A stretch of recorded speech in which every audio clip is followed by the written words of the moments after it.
Et voilà, c'est parti. Bienvenue dans le premier épisode des Chroniques de Vivroche. Donc moi c'est Ismaël, je suis étudiant en Sciences Po à Paris. Et dans le cadre de mes études, je suis amené à aller, on va dire, enquêter dans des petites communes pour voir un peu comment se passe la vie citoyenne en dehors des grandes villes. Je suis une sorte de Colombo du terroir. Je vais passer une semaine et demie pour une première prise de contact dans le village et si tout se passe bien, je reviendrai pour 3 mois. Donc ce podcast sera comme un journal de bord pour cette expérience. Donc là, je me dirige vers le village de Vivroche. C'est un petit village dans les Vosges, dans la montagne, entouré de forêts. Et la particularité du village, c'est que c'est une démocratie participative. Les habitants aiment bien dire qu'il y a 1124 maires. J'ai rendez-vous demain avec une représentante de la liste collégiale pour qu'elle m'explique et qu'elle vous explique comment tout ça s'est mis en place et comment tout ça fonctionne.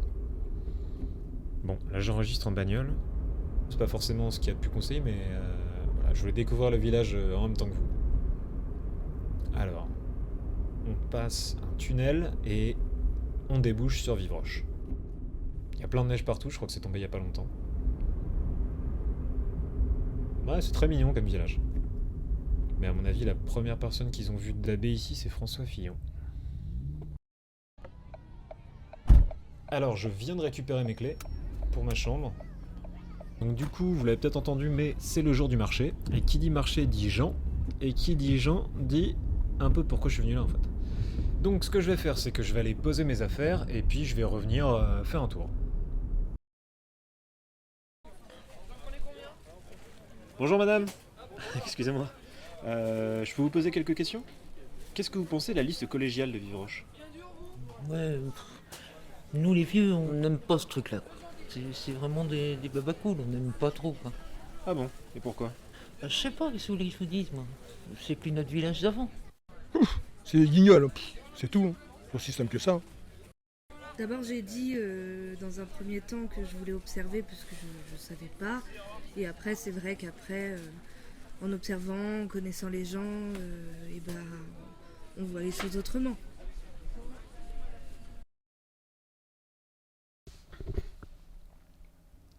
Les amis, je suis de retour dans ma chambre. Donc là, il est minuit et demi. Voilà, le premier jour est terminé. C'était plutôt intéressant. Ça a l'air d'être très vivant comme village. Alors je parle pas très fort parce que les murs sont fins et la proprio dort pas loin, je crois. En parlant de bruit, j'ai entendu pas mal de gens parler de certains habitants qui entendaient des voix. Et personne ne voulait se faire interviewer là-dessus, donc j'en saurai peut-être plus demain. En tout cas, ma chambre donne sur la lisière de la forêt et c'est super agréable. Attendez, je ouvre la fenêtre. Hop.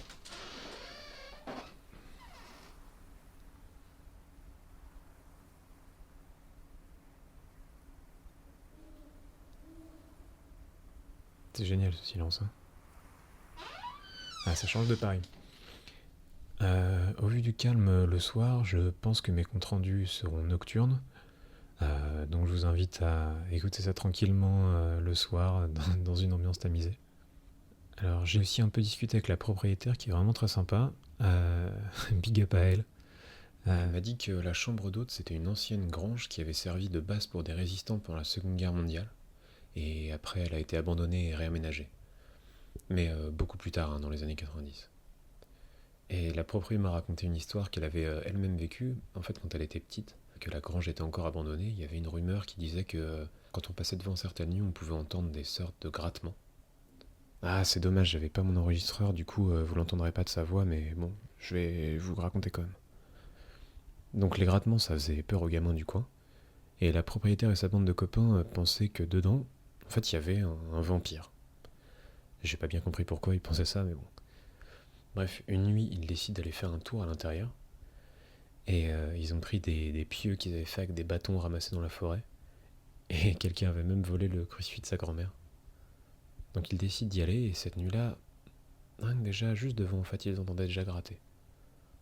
Qui flippaient parce qu'ils avaient quoi, 8-10 ans. Donc ils entrent, ils passent sous des planches, etc. Ils tâtonnent dans le noir. Et à un moment, ils commencent à entendre comme des pleurs de bébé. Et ils s'arrêtent. Et là, il y a un chat qui leur saute dessus, qui sort d'un coin et qui se bat en courant. Et je sais pas si vous avez déjà entendu des bastons de chat, mais c'est comme des sanglots de bébé, c'est très très angoissant. Donc forcément tout le monde crie, mais bon, il continue, et il monte les escaliers dans le grenier, et voit que c'était pas du tout un vampire en fait qui grattait. C'était juste une planche qui était ballottée par le vent et qui grattait contre le mur. Mais comme le grenier était grand, et qu'il était vide, ça résonnait, on avait l'impression apparemment que c'était un truc énorme. Alors qu'en fait c'était juste une simple planche. Ouais, des peurs d'enfant quoi. Alors par contre... Attendez.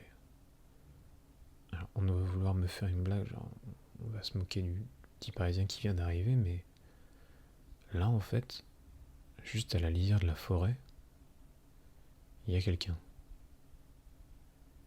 Et j'ai l'impression qu'il m'observe, c'est très bizarre. Il porte une bougie, mais j'arrive pas à voir son visage.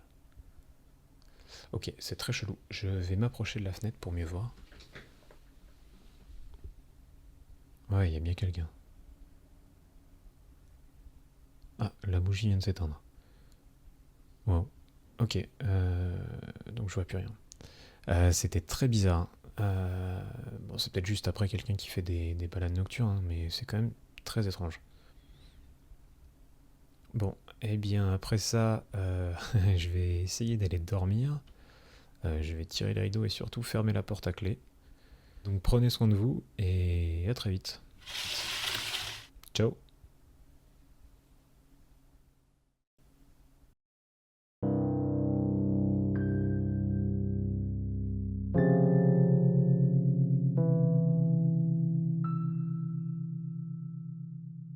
Salut et bienvenue dans ce deuxième épisode des Chroniques de Vivroche. Aujourd'hui on rentre dans le vif du sujet, on va aller voir la représentante de la liste collégiale du village et aussi faire un tour au Café des Sports. Je parle vite, on dirait que je pète le feu alors que pas du tout, j'ai assez mal dormi. C'est toujours comme ça les premières nuits quand je dors pas chez moi. Peut-être aussi à cause du gars avec la bougie que j'ai vu hier. Bon en tout cas, là je suis dans le salon de la chambre d'hôte, alors... Pour ceux qui voudraient savoir ma morning routine, alors moi, tous les matins, je prends un petit déj healthy avec des grosses tartines de Nutella et du café noir sans sucre qui tâche. Ah, la propriétaire arrive pour me servir un café. Merci beaucoup. Vous voulez dire un petit mot pour mon journal de bord ? Bonjour Internet, merci de vous intéresser à Vivroche. J'espère que ça vous donnera l'envie de venir nous voir. Bah, je vais tout faire pour. Ça va, j'ai pas trop fait de bruit hier soir, vous m'avez pas entendu parler ? Non, non, pas du tout. Vous avez été très silencieux. Bon, super. Excusez-moi, mais hier soir j'ai vu un truc un peu bizarre en regardant par la fenêtre. J'ai vu quelqu'un se promener près de la forêt et qui portait une bougie. C'était vers quelle heure ? Je sais plus, quelque chose comme minuit 45. C'était peut-être un chasseur. Il allait poser des pièges. Franchement, là, je sais pas. Je sais pas du tout. Je suis vraiment désolé. Oh, ok, pas de soucis, merci quand même. Bon les amis, on est dehors, j'ai sorti la grosse parka et les moon boots de qualité. On part sur un niveau de sex appeal haut comme l'Everest.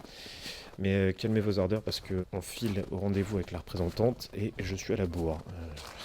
Je trouvais plus ma deuxième chaussure qui était restée coincée dans ma bagnole. On va tout faire pour en afficher le plus possible dans la ville, Madame Monnier, c'est promis. Je vous remercie. Il faut les retrouver. Les gendarmes font ce qu'ils peuvent. Laissez-moi les affiches, je vais même en imprimer d'autres. Au revoir, madame. Au revoir. Oh, bonjour, monsieur. Bonjour. Bonjour madame, désolé du retard. Vous avez pas vu l'heure, c'est ça? Vous avez vu passer il y a juste 5 minutes, l'air serein. Je me suis dit que vous aviez peut-être oublié. Ah, vous avez dû confondre en fait, je viens juste d'arriver. Vous avez peut-être un sosie dans le village, qui sait? Peut-être. Par contre, je me mêle sûrement de ce qui me regarde pas, mais cette dame, elle avait l'air très triste. Il y a eu un accident dans le village. Si on veut. Son mari et un ami sont portés disparus depuis 5 jours. Ils sont partis en forêt chasser comme ils le font souvent et ne sont pas revenus. Ah, d'accord. Donc, vous êtes là pour en savoir plus sur Vivroche, c'est bien ça? Oui, c'est ça. Donc l'entretien avec Madame Collin était intéressant mais un peu long, donc je vous mettrai un lien en description pour l'écouter en entier. Donc pour résumer, dans le village il y a un conseil municipal de 14 personnes qui font des réunions avec les Vivrochois, donc les habitants de Vivroche. Les habitants disent ce qu'ils veulent changer dans le village et ensuite les demandes sont priorisées et on lance des projets à partir de ça. Mais je vais quand même vous faire écouter ce que Madame Collin m'a dit à la fin, c'est un peu leur profession de foi. En fait, quand on a commencé, on voulait 3 choses importantes qui servent de socle. La participation citoyenne, la transparence et la collégialité. Parce qu'avant, c'était pas du tout ça. Avant, c'était totalement l'inverse. Les informations étaient assez opaques, on était prévenu au dernier moment des décisions du maire. Donc, on voulait partir sur des bases plus saines. Après, c'est une expérience qu'on est en train d'apprendre. C'est ça qui est génial aussi. C'est qu'on a tout à créer. Vous savez, le mieux, c'est que vous veniez voir par vous-même. Il y a un comité de pilotage demain, vous êtes le bienvenu. On parlera de la protection de l'environnement. Les Vivrochois sont très attachés à la faune et la flore de la région. On veut préserver l'écosystème des environs. D'accord, bah je passerai avec plaisir. Et essayez d'être à l'heure cette fois.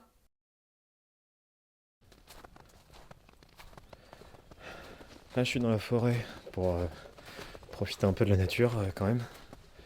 Apparemment un peu plus en hauteur, dans la montagne. Il y a une ancienne tour d'observation abandonnée. On m'a dit que c'était un peu dangereux parce que le toit s'est déjà écroulé une fois, mais j'ai quand même envie d'aller voir parce que la vue sur la vallée a l'air assez dingue. Allez, c'est parti.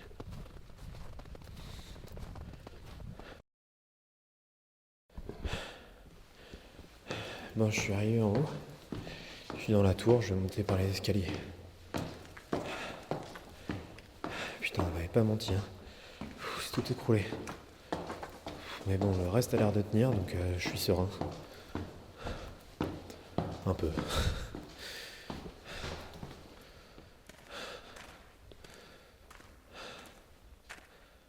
Ah ouais. La vue est magnifique, hein. Ouah, j'ai vu sur toute la vallée. C'est dommage de laisser tout ça à l'abandon. C'est là que je me dis que j'aurais peut-être dû faire mes podcasts en vidéo en fait pour vous montrer tout ça. Bon, après c'est plus simple d'aller vers les gens avec un micro plutôt qu'avec une caméra. Ça a l'air de servir de repère aux jeunes du coin parce que y a des bouteilles de panaché. Et aussi des bouteilles de bière, on s'en canaille. C'est de la Fraccinelle. Je connais pas. Les jeunes d'ici doivent venir souvent parce que c'est plutôt bien aménagé. Il y a une couchette, un coin pour faire du feu. Franchement, on pourrait presque passer la nuit là, quoi. Il y a aussi un tag UVB 76 avec un symbole bizarre. Le bien connu gang UVB 76, le seul gang de Vivroche. On est les UVB 76, tu vas faire quoi? Eh bah te mettre une claque puisque tu n'impressionnes personne avec ton pack de panaché. Et ton nom de merde qui ressemble à un colorant alimentaire. C'est l'heure du compte-rendu. 9e jour terminé. Il est un peu plus de minuit maintenant. On a vu aujourd'hui avec Madame Collin comment fonctionnait le village. Donc moi juste après la tour, je suis redescendu dans le centre. Je suis allé au Café des Sports, c'était le début de la soirée. Il y avait pas mal de monde. Principalement des habitués en fait. Et du coup, je me suis dit que c'était le bon moment pour poser des questions aux gens, les mêmes questions qu'hier au marché. Des questions sur ce qu'ils pensaient de la politique à Vivroche. Hier soir, je vous parlais des rumeurs sur les gens qui entendaient des voix. Là, il y a un mec dans le café qui m'a pris en sympathie. C'était l'entraîneur de l'équipe de foot féminin du village. Et il a commencé à m'expliquer ce qui se passait à Vivroche, donc je vous laisse écouter. Mais c'est cool en tout cas de voir que vous avez un club de foot, les gamines doivent être contentes. Oui, et puis elles sont pas chiantes. Enfin, j'aurais préféré un club de rugby, mais ici les gens sont plus foot alors. Bon, je t'en commande une deuxième. Petra, t'en remets une autre s'il te plaît? C'est pour moi. Ouais, ok, ça marche. Un sport avec un ballon ovale, c'est bien un truc de Rosebif ça. D'ailleurs, Didier, Bertrand veut savoir si tu viens à la soirée film dimanche soir. Agathe, elle a réussi à trouver une copie en 16 mm de Cannibal Holocaust. Ouais, je viens, c'est bon. Ah mais c'est quand cette soirée? Vous avez un projecteur? Eh oui, jeune homme. Tu veux venir? Ah ouais, carrément, j'adore ce film. Mais vous faites souvent ça? Ouais, assez souvent. Ouais, mais pour une fois, tu proposes pas Terminator 2. Reste cool, sac à merde. Je sais même pas si c'est une vraie insulte ou non. Non, j'adore ce film. Bon bah dimanche soir, c'est noté alors. Merci pour l'invitation. Mais on parle, je vous ai même pas demandé ce que vous pensiez de la liste collégiale de Vivroche. Oh, tu sais, moi je suis un vieil anard, alors bon, tout ça, je trouve que c'est encore pas assez. Bon, si ça peut rappeler aux gens qu'on vit en communauté et leur faire comprendre que l'autogestion c'est pas si dégueu, c'est un bon pas en avant. Hein. On veut plus de maîtres, plus de seigneurs. D'accord. J'ai l'impression que vous êtes plus proche de la vraie démocratie que celle qu'on essaie de nous faire bouffer. Oui, c'est vrai. Rien à voir, mais en ville, il y a des rumeurs sur des gens qui entendraient des voix. Ah oui, ça c'est encore une histoire de fou.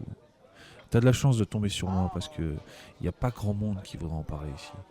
Bref, ça doit faire un mois et demi. Il y a une dame qui s'est plainte d'entendre un bruit constant, comme un bruit de diesel, Un bruit de diesel. comme un bourdonnement de moteur diesel. Ça l'empêchait de dormir, elle devenait insomniaque à force. Elle a même menacé de se suicider tellement ça lui prenait la tête. Donc ils l'ont internée pour passer les examens et tout ça. Mais à partir de là, il y a d'autres personnes qui ont commencé à entendre ce son. On doit être à 6 ou 7 personnes maintenant. Je crois d'ailleurs que le mari de la propriétaire de la chambre d'hôte a été interné il y a peu. C'est bizarre, elle m'en a pas parlé. En même temps, c'est pas forcément la première chose qu'on dit à quelqu'un qui vient d'arriver.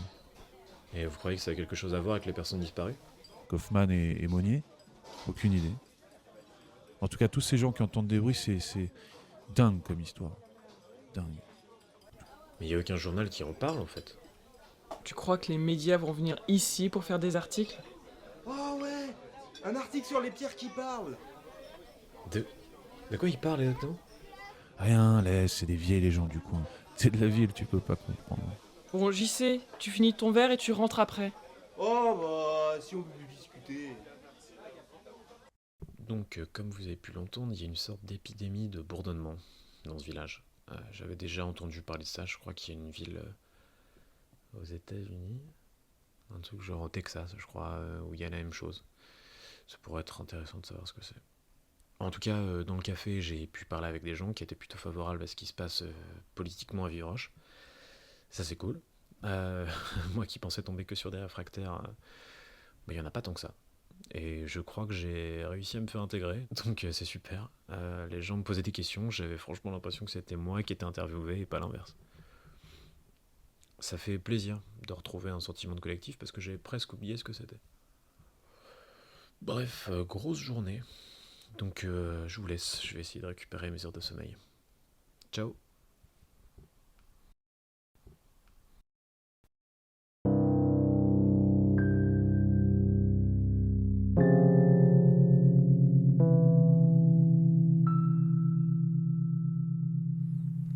Bonsoir et bienvenue pour le 3e épisode des Chroniques de Vivroche.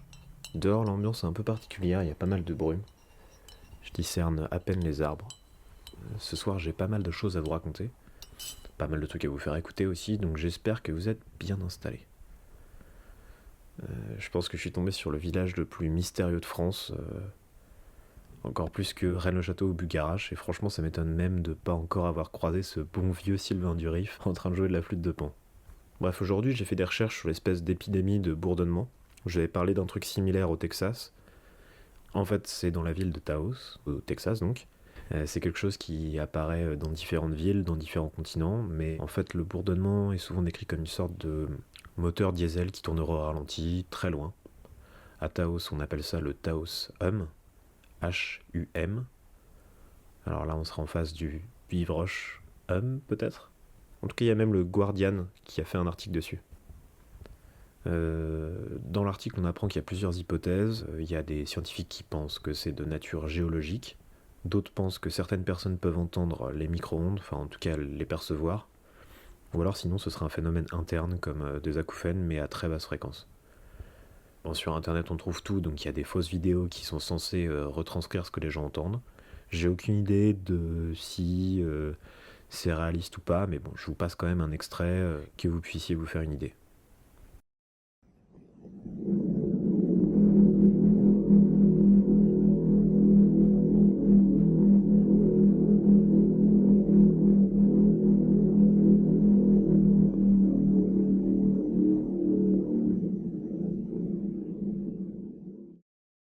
Donc on comprend pourquoi les gens sont internés quoi. Franchement, entendre ça tout le temps, putain, ça doit être horrible quoi. Donc j'ai pas abordé le sujet avec la proprio, je me voyais pas le faire, je me voyais pas lui en parler en fait. Puis surtout, je voulais pas la chambouler, quoi. En tout cas, vers 17h, je suis sorti pour aller à la réunion du comité de pilotage. Et en sortant, j'ai voulu quand même aller voir s'il y avait les traces du mec que j'avais vu près des bois le premier soir. Donc il faisait déjà un peu nuit, j'étais obligé de m'éclairer avec mon portable. Du coup, il y avait bien des traces. Donc j'ai pas rêvé, il y avait bien quelqu'un. Et je commençais à suivre les traces, elle longeait un peu la forêt, et puis après elle commençait à s'enfoncer dans les bois. Et franchement, on va pas se mentir, une forêt la nuit, c'est quand même très très flippant. Donc j'étais pas serein, et je voulais pas refaire de crise d'angoisse, je commençais déjà à faire un peu de parano, surtout après les histoires bizarres que j'avais avant de partir. Et en me retournant pour faire demi-tour, j'ai même cru voir une silhouette à ma fenêtre, alors que c'était juste une ombre. Bon, le truc chiant, c'est que vu le temps là, ouais, à mon avis, il va neiger toute la nuit et les empreintes de mains elles auront disparu, quoi. Bon, c'est pas grave. Après ça, bon, je suis allé au comité de pilotage puisque c'était ça que j'étais parti faire à la base. Et puis j'avais été invité. Donc il y avait pas mal de monde et c'est vrai que c'est très très vivant comme façon de prendre les décisions. Les gens s'impliquent et tout, ça faisait vraiment plaisir à voir. J'ai discuté avec un monsieur d'un certain âge qui me disait ça. Ici, ce qui est bien, c'est que chacun peut dire ce qu'il pense, et à mon avis, sans être gêné. Moi, par exemple, je suis là parce que j'ai envie de défendre l'environnement. J'ai envie de préserver les belles fleurs de la campagne vosgienne. Ce qu'il y a de bien, c'est qu'on peut juste lever le doigt et on peut interroger sur n'importe quel sujet. C'est quand même exceptionnel. En plus, vous savez, la parole est envoûtement. Et puis, ça me permet d'avoir beaucoup de contacts avec les jeunes. Et je me sens pas vieux ici. Ici, les jeunes ont le respect des anciens. C'est pas comme à Paris. Et vous? C'est ce que vous faites avec vos interviews? Pardon? Vous voulez nous envoûter? Bon, outre le côté assez bizarre de ce monsieur, ce qui est génial, c'est qu'on voit que ça sert même à créer du lien entre les Vivrochois, en fait, ces réunions. C'est utile à tous les niveaux. Et du coup, c'est sûr, j'ai un sosie qui se balade dans le village, apparemment.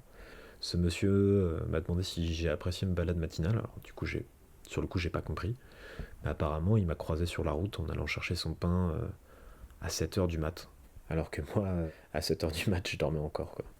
Donc si mon sosie m'entend, Vivroche est trop petit pour deux beaux gosses comme nous, mon gars. Donc je te prierai de partir si tu veux pas que j'appelle le gang UVB76. Et bim, transition avec Claire Chazal. En parlant du UVB76, quelqu'un en commentaire, alors que je retrouve ton nom, alors c'est J. Cavo, merci à toi, qui m'a indiqué que UVB76, c'est un groupe de musique qui tire son nom d'un truc assez mystérieux en Russie apparemment. C'est l'indicatif d'une radio à ondes courtes, donc jusque-là rien de fou, mais le truc le plus mystérieux, c'est qu'on ne sait pas du tout à quoi elle sert. En gros, on connaît la localisation de l'émetteur, ça a changé de place en septembre 2010, maintenant l'émetteur est à 40 km de Moscou. Mais ce qui est intéressant, et accrochez-vous bien, c'est que la station émet un bourdonnement ou un bip, un buzz, vous ferez votre idée, qui dure précisément 1,2 secondes, puis un silence de 1,3 secondes, et ça 23 fois par minute. Écoutez ça.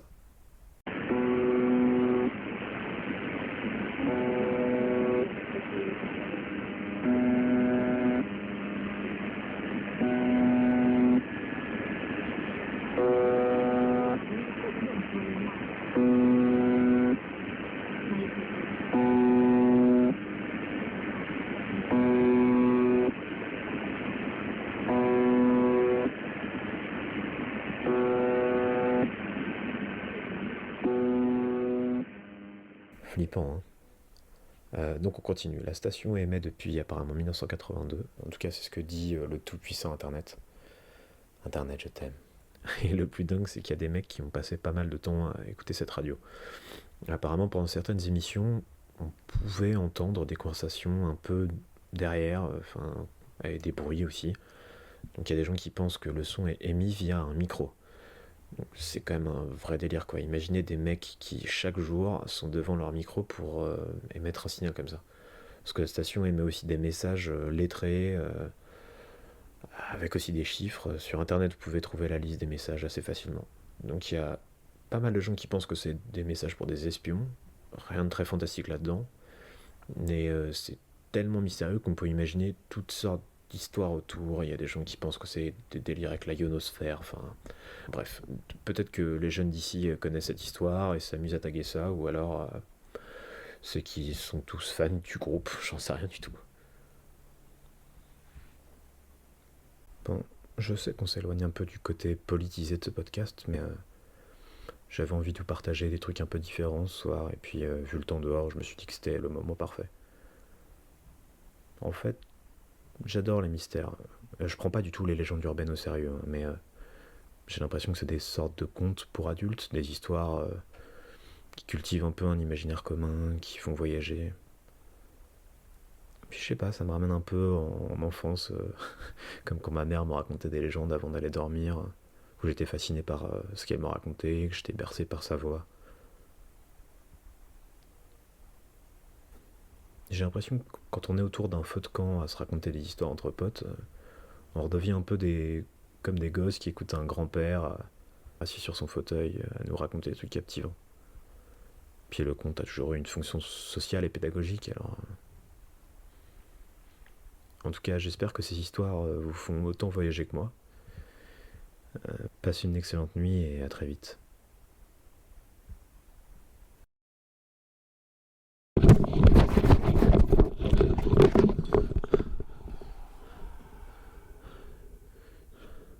J'ai été réveillé par ce bruit qui vient de la forêt.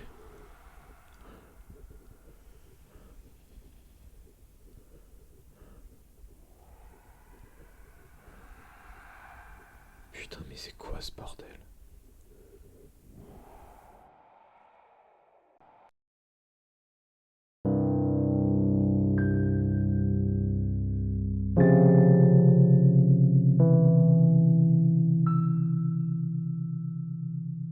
Bonsoir et bienvenue pour le 4e épisode des Chroniques de Vivroche.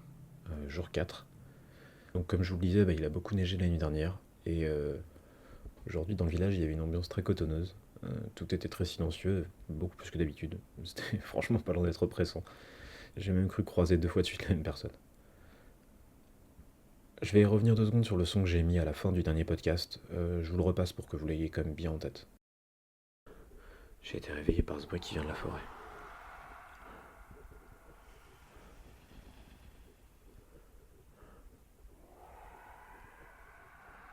Alors en fait, on est plusieurs à avoir entendu ce bruit aux alentours. La propriétaire a été réveillée aussi, les voisins l'ont entendu. Mais bon, eux se sont pas inquiétés apparemment. Ils disent juste que c'est un animal, sans doute blessé, pour qu'il fasse un bruit pareil. Honnêtement, je m'y connais pas du tout en bestioles qui vivent dans la forêt, hein. Moi je suis un citadin, mais ça fout quand même les jetons. J'ai juste fait une fois le brame du cerf en pleine nuit. C'est déjà impressionnant, mais là ça l'était encore beaucoup plus. Donc voilà, si des gens reconnaissent le son, qu'ils précisent en commentaire le nom d'animal, ce serait cool. Dans l'après-midi, j'ai décidé d'aller faire un tour aux archives de Vivroche, qui se trouvent à la bibliothèque municipale. Et vraiment, dans les rues, c'était tellement calme que j'ai pas vu la différence entre l'intérieur et l'extérieur de la bibliothèque. Et j'ai eu affaire à un charmant bibliothécaire qui a vraiment pris le temps de bien m'expliquer tout ce qu'il y avait à savoir sur la ville et... Non, c'est faux, je suis tombé sur le mec le plus détestable du village. Bonjour, bonjour, me voilà dans la bibliothèque, c'est pour ça que je parle pas très fort. Aujourd'hui j'avais envie d'en savoir plus sur Vivroche, du coup je me dis que c'était le bon endroit. Et je crois que j'ai trouvé la personne à qui m'adresser. Bonjour monsieur, excusez-moi de vous déranger, vous avez peut-être entendu parler de moi, je suis l'étudiant qui vient de Paris pour voir un peu... Ah oui, Sciences Po, oui. En quoi puis-je vous aider, monsieur? Je sais tout. Vous pouvez peut-être m'aider à retrouver le respect. Pardon? Le recueil des archives de la ville. J'aimerais me documenter un peu pour connaître l'histoire de Vivroche, etc. Ah d'accord, bah suivez-moi. En fait, j'ai cherché des informations sur le site de la ville, mais j'ai pas trouvé grand-chose. Internet? Oh. Vous savez, jeune homme, le savoir se trouve avant tout dans les livres. Oui, enfin, c'est pour ça que je suis venu, en fait.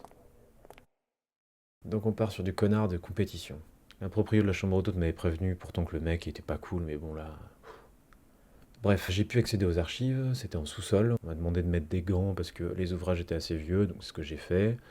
J'étais dans une pièce fermée par une grosse porte en fer avec une ventilation et une horloge bien stressante. Donc voilà, vraiment c'était pas ce qu'il y a de plus accueillant, les murs étaient blancs, c'était hyper clinique.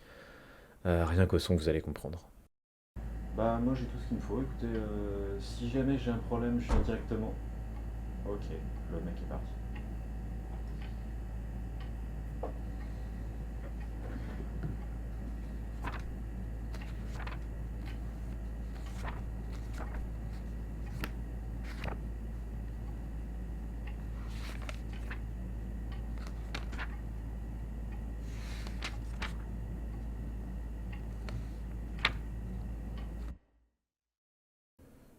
Voilà, j'y suis resté 45 minutes et c'était très long. Bon, après, j'ai appris pas mal de choses. Et il s'est passé un événement un peu particulier. Je vous en reparlerai plus à la fin. Donc, Vivroche a été fondée au Xe siècle, sur les ruines d'un ancien village dont on a peu d'informations. Les archéologues pensent que c'était un peuple gaulois, mais ils sont pas sûrs. Ce qui est marrant, on va dire, c'est que tout au long de l'histoire de Vivroche, le village a été détruit puis reconstruit, et du coup, il y a beaucoup de gens qui pensent que le blason de Vivroche, c'est un phénix qui renaît de ses cendres. Mais pas du tout, c'est une huppe, et plus précisément une huppe faciée. Donc au tout début, le village ne comptait que 120 habitants. Il est devenu assez important quand 5 moines ont décidé de construire un petit monastère pas très loin. Le monastère aurait apparemment protégé une relique, mais on n'a pas vraiment de preuves. Apparemment, les 5 moines se rendaient assez souvent dans une clairière dans la forêt pour y faire on sait pas trop quoi. Des prières ou des trucs comme ça, ou peut-être juste qu'ils allaient se bourrer la gueule au vent de messe. En tout cas, le village a pris une certaine importance parce qu'il y a beaucoup de gens qui venaient faire un pèlerinage dans les grottes proches de Vivroche pour soi-disant écouter les paroles de la Vierge Marie qui parlait, qui s'exprimait à travers les roches. Et c'est de là que vient le nom Vivroche, les roches vivantes. Il y a une histoire d'un mec illettré qui se serait perdu dans les grottes. On pensait qu'il était mort et en fait il est ressorti 2 ans plus tard en parlant 6 langues différentes. Donc apparemment la Vierge Marie c'est Wall Street English quoi. Elle te donne des cours tranquille. 2 siècles plus tard, les moines du monastère sont partis du jour au lendemain, c'était assez mystérieux. On a trouvé dans le monastère un emblème qui est le même que j'ai trouvé à la tour d'observation, à côté du tag. Donc pour vous le décrire, c'est comme si c'était un C avec une cédille en dessous, et puis le C, il est barré un peu. J'essaierai de poster une photo bientôt. Alors les gamins qui traînent là-bas sont peut-être des identitaires qui affirment leurs racines chrétiennes, ou alors ils sont juste fans d'histoire. Je vous avoue que je préfère la deuxième hypothèse. Bref, la deuxième moitié du XVIIe siècle est assez horrible pour Vivroche. Il y a une première épidémie de peste, les armées suédoises qui envahissent la région, et puis après une deuxième épidémie de peste. Je crois qu'on peut parler de poisse à ce niveau-là. Après tout ça, on peine à reconstruire le village et une partie de la population s'en va en pensant qu'ils habitent sur une terre maudite. En fait, la Lorraine a perdu en moyenne 60% de sa population. Je connaissais pas du tout cette histoire. Pendant la Deuxième Guerre mondiale, Vivroche est prise par les Allemands le 2 juillet 1940. Le village est occupé pendant une bonne partie de la guerre, mais en novembre 1944, c'est la débâcle. Les Allemands décident de quitter le village. Et en quittant le village, ils font comme à Gérardmer, c'est-à-dire qu'ils brûlent tout. 50% de la ville est détruite pendant la fuite, et il faut attendre le début des années 50 pour que le village soit reconstruit à 100%. Et pour continuer dans les mystères, il y a des articles de journaux qui font mention de la bête des Vosges. Je ne sais pas si vous connaissez. C'est une affaire qui remonte aux années 70, et de ce que j'ai lu, c'est un animal qui ressemblait à un loup ou à un chien, selon les témoignages, et qui a tué des moutons et des bœufs. On dit bête des Vosges, comme on disait bête du Gévaudan, quoi. Au début, je vous parlais d'un truc un peu particulier qui s'était passé. Comme un con, et surtout parce que je suis maladroit, en fait, je me suis penché pour prendre un crayon dans ma sacoche, et j'ai fait tomber un des livres. Donc j'ai flippé parce que c'est un vieux livre, j'ai eu peur qu'il soit abîmé. Donc je le prends, je vérifie qu'il n'a pas pris trop cher. Il avait rien. Mais il y avait un truc qui était tombé, en fait, de la reliure en cuir. Et c'est une petite pierre gravée. Alors c'est pas du tout le symbole des moines de Vivroche, c'est autre chose. J'ai jamais vu ça non plus. La pierre est tout en longueur, elle doit faire 7-8 cm de haut, je pense. J'aurais peut-être dû la montrer. Enfin bref, maintenant c'est trop tard. Mais je me demande bien ce que ça peut être et surtout, qui l'a caché là. En sortant de la bibliothèque, c'était vraiment bizarre. En fait, si vous voulez, Vivroche, c'est un peu labyrinthique. Et là, il y avait personne dans les rues, il faisait nuit. C'était tellement silencieux que j'avais l'impression d'être sourd. J'ai enregistré ça parce que c'était vraiment impressionnant. Je viens de sortir de la bibliothèque. Et j'ai vraiment l'impression d'être seul au monde quand il n'y a plus personne. Il n'est pas si tard que ça en plus.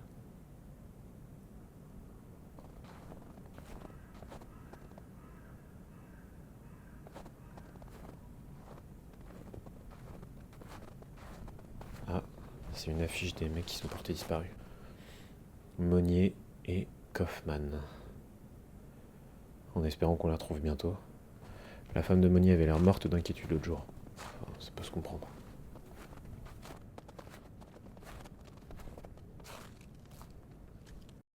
C'était dingue comme ambiance. Je crois que j'avais jamais ressenti un truc comme ça. En tout cas, l'histoire de ce petit village est vraiment riche, j'aurais pas cru. Et puis, je m'étais jamais posé la question de comment les villes ont été fondées en France.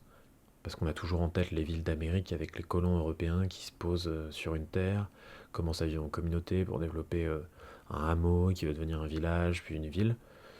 Mais en Europe, sur le vieux continent, j'ai toujours trouvé ça plus abstrait. Sûrement parce que les premières traces remontent à une époque beaucoup trop lointaine, peut-être. J'ai l'impression que connaître l'histoire des villes, c'est un peu comme connaître le passé de quelqu'un. On comprend mieux ce qui se cache derrière, on comprend mieux son présent aussi. Je me renseignerai sur l'histoire de la fondation de Paris, ça doit être assez passionnant. Comprendre comment on passe d'une toute petite ville à cette fourmilière gigantesque qui sert de capitale. Bref, je pense à haute voix, mais bon, vous devez être habitués maintenant. C'est quoi ça? Une voiture de flic qui passe sur une route dans la forêt, je me demande ce que c'était. Sûrement des jeunes qui font du grabuge. Sûrement les UVB76.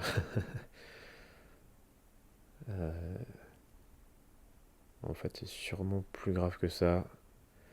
5 voitures de flics plus une ambulance. Ouais, c'est pas forcément rassurant. Je vous tiens au courant demain.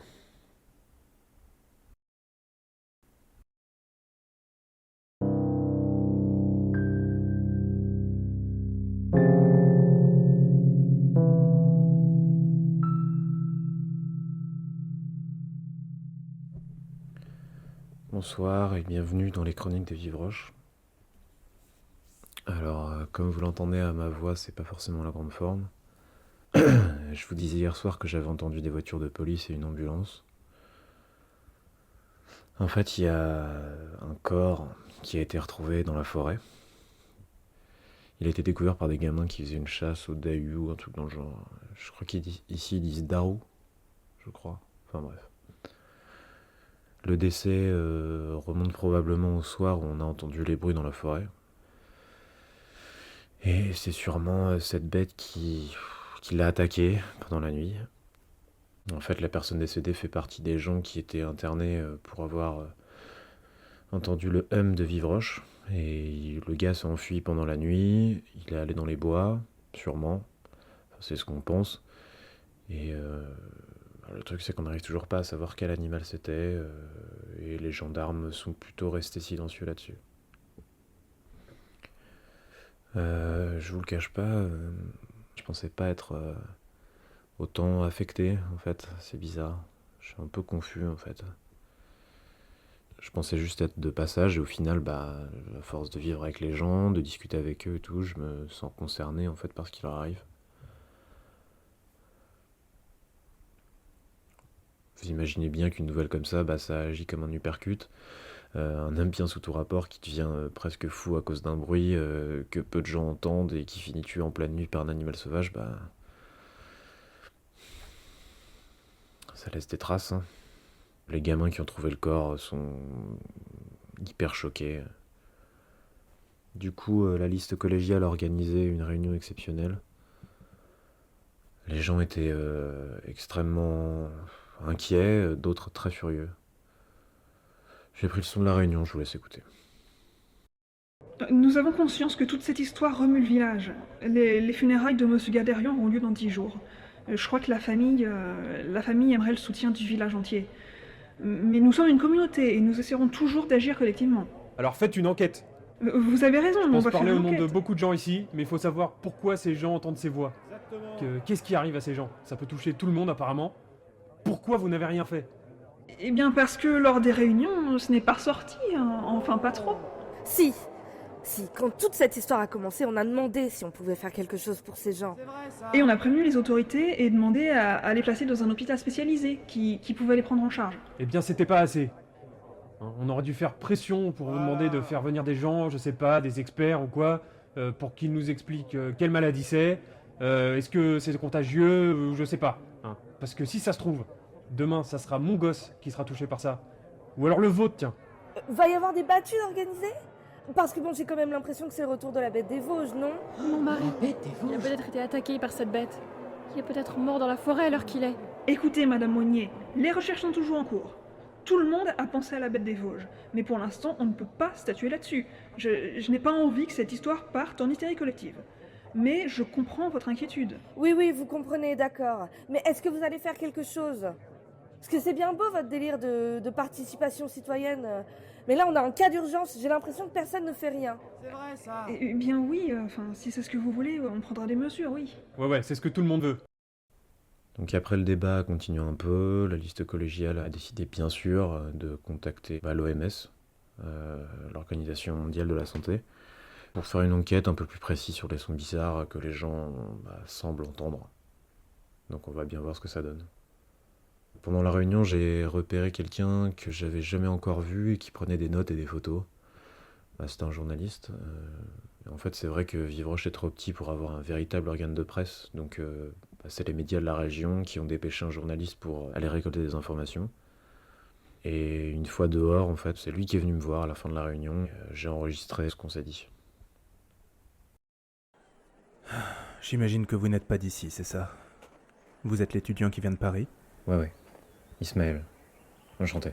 Victor, journaliste pour Vosges Matin. Vous avez choisi la bonne semaine pour venir, hein? Vous avez parlé aux gendarmes ce matin? Ils vous ont donné plus d'explications? J'ai parlé avec eux, oui, mais ils ne veulent pas se prononcer encore. L'autopsie devrait permettre d'éclaircir certains points. Et vous y croyez, vous, à la théorie de la bête des Vosges? Je sais pas trop. Je penche plus pour un animal sauvage. Même si les empreintes sont un peu bizarres. Et puis après tout, la bête qui est apparue dans les années 70 n'attaquait pas les hommes. Et concernant les sons que les gens entendent, Vosges Matin a déjà fait des articles dessus? Non, pas que je sache.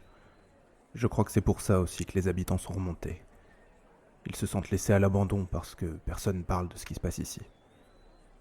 C'est la famille là-bas? Oui. Je devrais aller leur poser quelques questions, mais bon...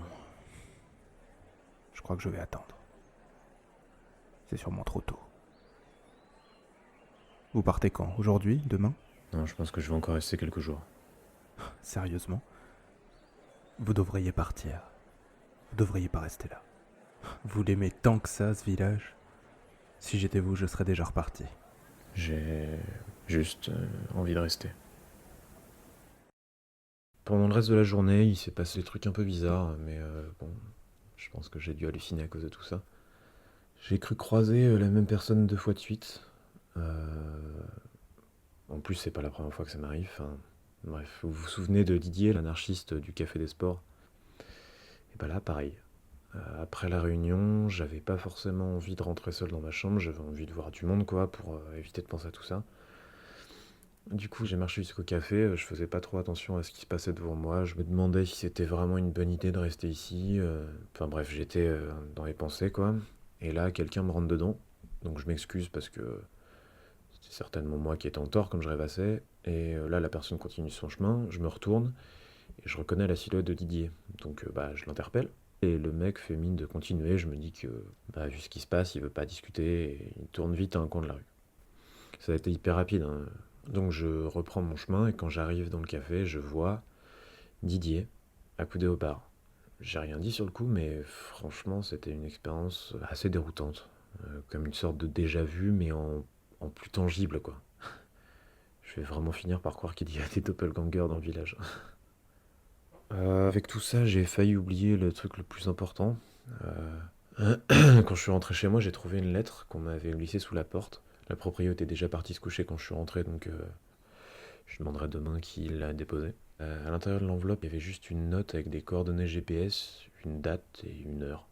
Rien à voir avec une admiratrice secrète, donc. C'est mardi prochain, dans 3 jours, à 23h. C'était juste signé par le symbole que j'ai vu à la tour d'observation, et c'est le symbole des moines du monastère en fait, au tout début de Vivroche. Je sais pas si vous vous souvenez, enfin bref. Quand j'ai regardé les coordonnées GPS sur internet, ça donne un lieu particulier, c'est une clairière dans la forêt, donc j'imagine que c'est la clairière où allaient les moines. Je comprends pas qui m'a envoyé ça, ni ce que ça veut dire, je vous avoue que je suis un peu en stress en fait. Tout ça me fait me demander pourquoi je reste en fait. Est-ce que c'est vraiment de l'altruisme pour documenter la vie de Vivroche, ou alors qu'il y a une espèce d'aura étrange ici. Enfin là ça dépasse le travail d'étudiant quoi. Là on est dans un vrai travail journalistique où on étudie une communauté avec ses doutes, ses deuils. Voilà, j'espère que je fais pas un truc immoral en restant ici pour de mauvaises raisons. Après tout, moi je suis juste un exilé ici. Ça a été une journée vraiment particulière, je vais essayer d'aller dormir. Prenez soin de vous en tout cas, et à très vite. Et à très vite.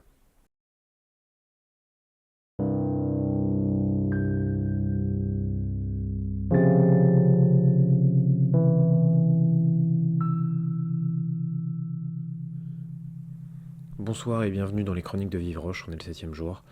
Et j'ai pas fait de podcast hier parce que... ça va vous paraître fou, hein, mais...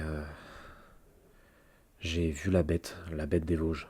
Ou en tout cas celle qui a attaqué Monsieur Agopian. C'était hier soir, et franchement quand je suis arrivé chez moi, j'ai pas eu le courage d'enregistrer quoi que ce soit. J'étais un peu...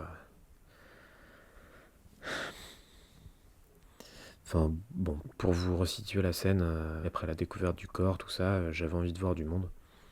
Et surtout un dimanche à Vivroche, il n'y a pas grand chose à faire quoi. Là il y avait une petite brocante qui avait été organisée le matin par la mairie pour essayer un peu de mettre de l'animation dans le village. J'ai décidé moi d'aller au café des sports pour prendre un café bien chaud et puis essayer de voir comment les gens encaissaient le coup. J'ai commencé à discuter avec Petra, la patronne. Dans le bar il y a une dame assez énervée qui disait que j'avais rien à faire là, que c'était un deuil entre Vivrochois et que c'était pas pour les étrangers. Alors j'ai pris le mot étranger comme étranger à Vivroche, mais bon, il y avait peut-être un double sens, enfin j'en sais rien. Bref, il y a d'autres personnes qui ont dit à cette dame de se calmer et elle est partie. Petra m'a dit après que c'était la voisine de monsieur et madame Agopian, alors je pense que ça explique un peu pourquoi elle était comme ça. Didier et JC sont arrivés dans le bar juste après. Je devais faire une tête minable parce que Didier est venu me taper sur l'épaule directement. Petra lui a expliqué ce qui venait de se passer et Didier en bon vivant m'a dit qu'il fallait pas se laisser abattre. Il a commencé à me raconter qu'il a raté 3 fois de suite un groupe qu'il voulait voir quand il était jeune. Une histoire bien marrante. Ce mec est vraiment très sympa. Un peu bourru mais gentil comme tout. Bref, tout le monde y allait de son anecdote personnelle, l'ambiance est vraiment détendue. Et ensuite on est tous partis chez Agathe, la meuf qui a un projecteur, et on a fait une soirée film. Mais personne n'avait le cœur à regarder Cannibal Holocaust. Du coup, Petra a insisté pour qu'on mette Terminator 2. Franchement, personne l'a retenu. Et c'est vrai que c'était vraiment marrant de la voir jubiler à chaque punchline de Schwardy. Au final, l'ambiance est vraiment détendue, les gens ont décompressé, et on va pas se mentir, je pense que l'alcool a bien aidé, quoi. Donc j'étais un peu bourré, je vous le cache pas. Je suis parti de la soirée vers 23h, si je me souviens bien. Il y avait un chemin assez simple pour entrer à la chambre d'hôte, et je sais pas pourquoi, j'ai décidé de prendre un chemin plus compliqué qui passait pas loin de la forêt. J'avais mon enregistreur sur moi, j'ai enregistré des trucs. Vous allez voir, au début c'est marrant, et puis après, un peu moins. Parce que on fait chier 113 avec leur rime sur Casino, et on sait c'est qui domine, mais par contre, personne dit rien à Matthew Stone. Sexy de gauche à droite. Sexy de gauche à droite, putain, ça veut dire quoi? Genre, qui est sexy latéralement? C'est vraiment un compliment, ça? Bon, avec tout ça, je suis parti sans pisser. Bon, ce sera une première, hein. Je vais pisser pendant un podcast, là, j'en peux plus.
Honnêtement, tout est confus dans ma tête.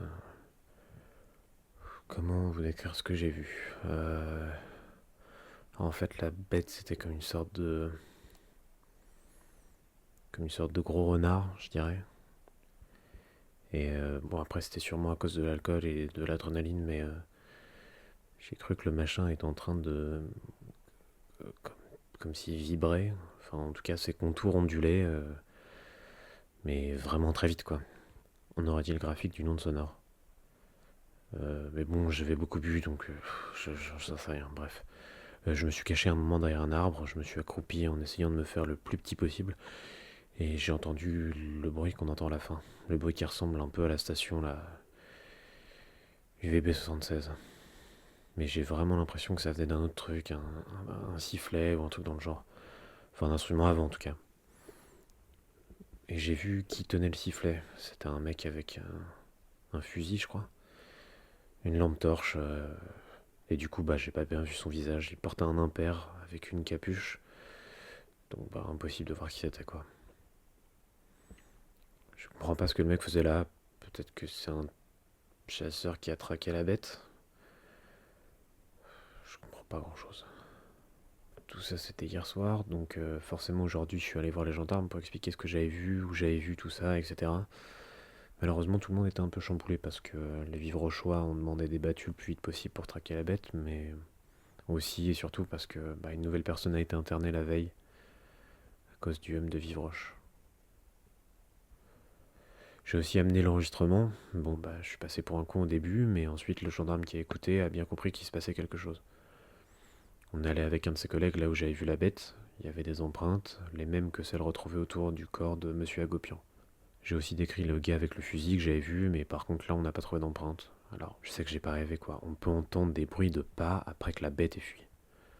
J'ai essayé aussi de leur parler de la lettre avec les coordonnées GPS, mais là ils en avaient plus rien à foutre quoi. Ils étaient trop en stress de voir que la bête était tenue là, ils ont commencé à faire un périmètre de sécurité pour éviter que les gens viennent piétiner. Et vu que la bête s'est approchée du village, un couvre-feu était mis en place pour éviter les risques. Quand je suis rentré à la chambre d'hôte, j'ai raconté tout ce que j'avais vu à la proprio et elle avait l'air vraiment inquiète. Enfin, normal quoi. Voilà 2 putains de journées stressantes. J'étais à 2 pas de la bête quoi. Alors, est-ce que c'est effectivement la bête des Vosges? J'en sais rien, mais... Et demain soir, c'est la date du rendez-vous. En pleine nuit. Loin de la ville en plus. J'ai demandé à la proprio, elle sait pas qui a donné la lettre, donc je sais pas du tout quoi faire. C'est peut-être important, c'est peut-être quelqu'un qui sait ce qui se passe ici. J'irai parler à Didier demain, il pourra peut-être m'aider. Allez, la nuit porte conseil.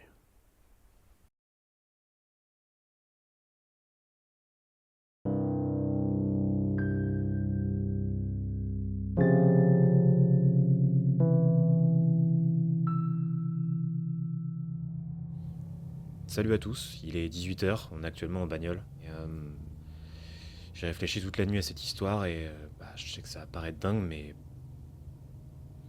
je vais y aller. Je vais au rendez-vous. Je sais pas du tout ce qu'on va trouver, mais j'ai la conviction que c'est en rapport avec le de Vivroche ou alors la bête des Vosges.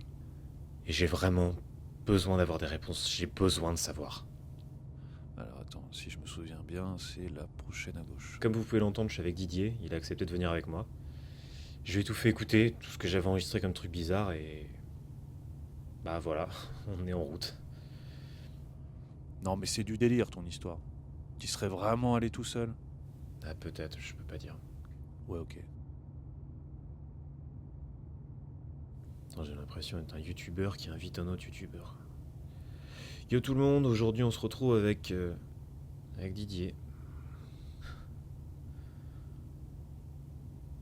Bon, en tout cas, on a de quoi être serein avec le fusil, on devrait pouvoir se protéger, non? Mais t'es obligé de parler du fusil, là?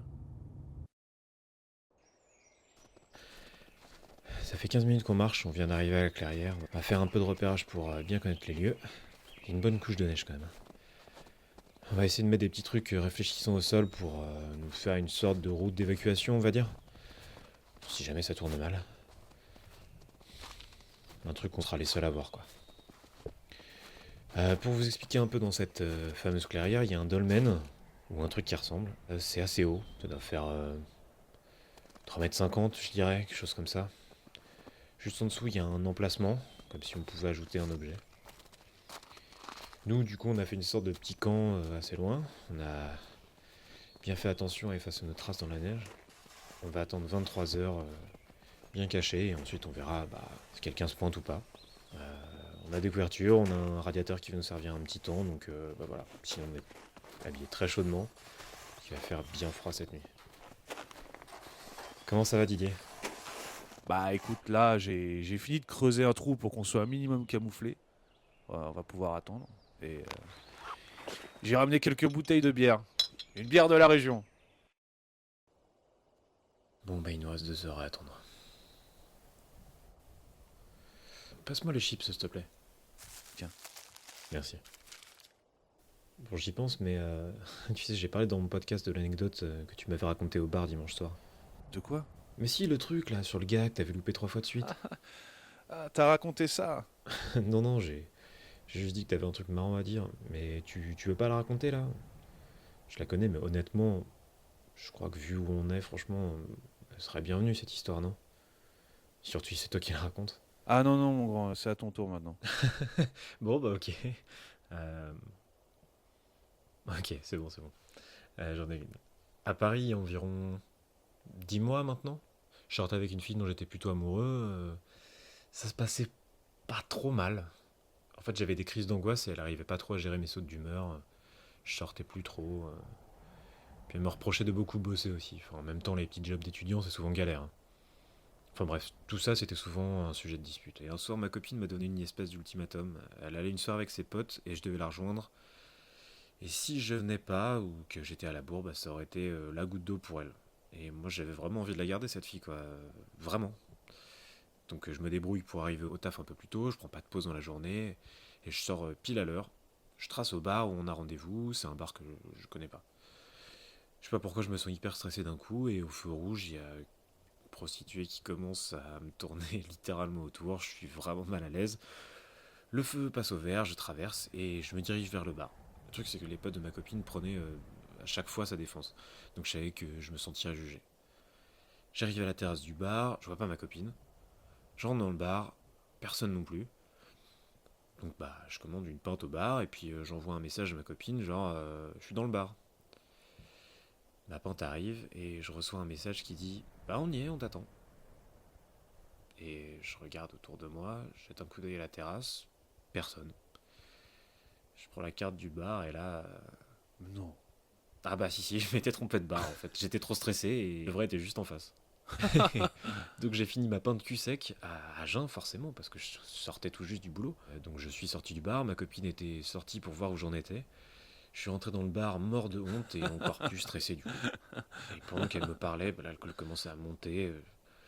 Tout ce que j'ai fait, c'est acquiescer et j'écoutais même plus ce qu'elle me disait. Ah merde, c'est génial cette histoire. Attends, le pire c'est que c'est pas fini. Il y a une de ses potes, une espèce de petite bourge, qui commence à me faire la morale sur le boulot, machin, comme quoi je devrais mieux gérer mon argent, que je devrais mieux gérer mon temps. Et là, elle me parle et je me sens vraiment pas bien et d'un seul coup, j'ai gerbé directement dans son décolleté.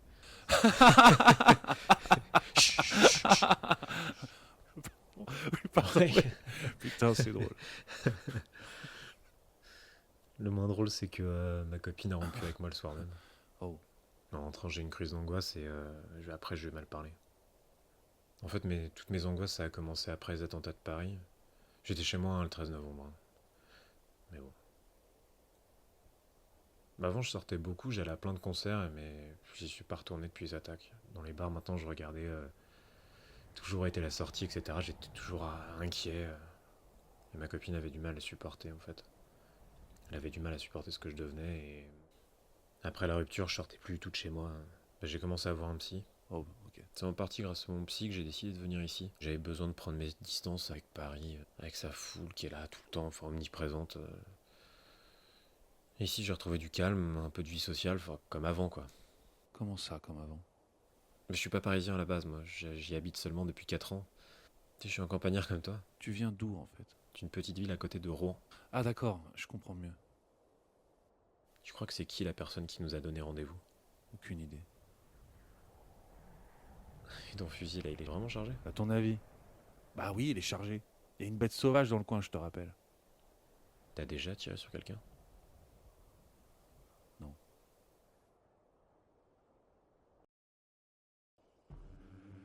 Didier, tu dors?